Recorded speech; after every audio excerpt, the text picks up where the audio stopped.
So I wanted to talk about blind spots for a second. I have coached a lot of founders, and one of the common problems that I have found is that one of the most common blind spots that founders have is they don't know what they don't know. And a lot of them get into this motion that they seem to know everything. And outside advisors try to give them advice. And I realize that advice is what it is.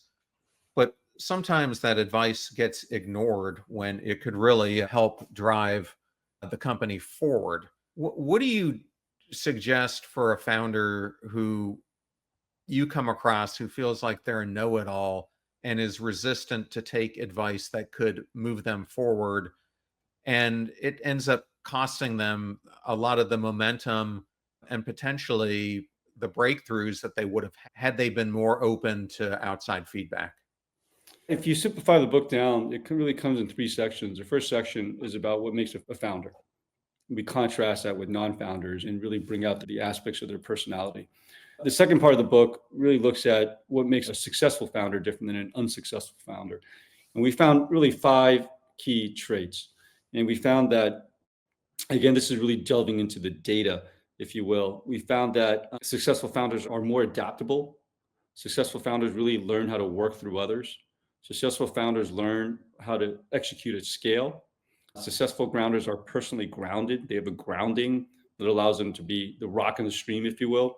But most importantly, and this is an attribute that cuts across everything else, there's a level of self-awareness that successful founders demonstrate that allow them to work on themselves, right? And that was the key thing, because without that, it's hard to progress. And so the first phase of a coaching session that Rich does is to help them understand that, is to help develop a level of self-awareness. And this is why the data is so important. Founders respond to data.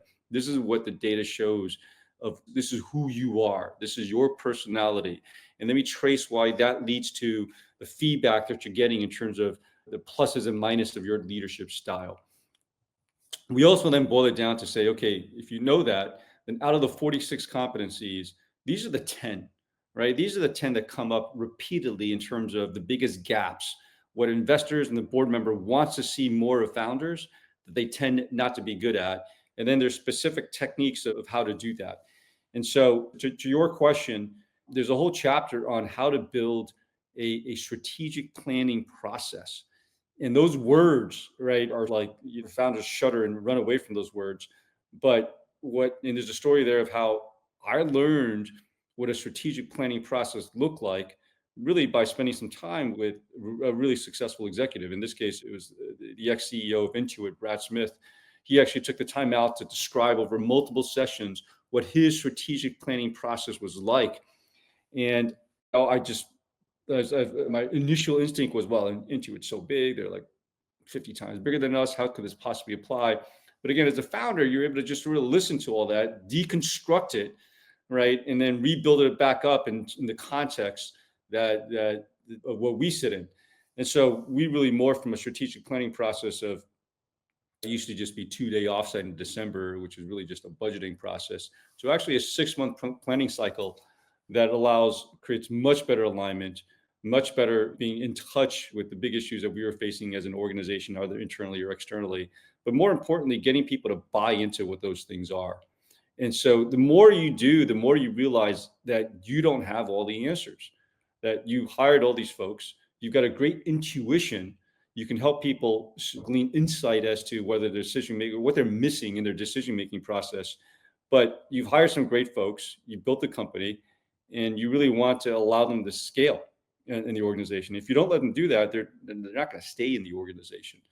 And so there are specific techniques in there, either on a system level with strategic planning processes or on a personal level with developing your level of self-awareness that really help founders see ultimately, hopefully, the limitations that they have.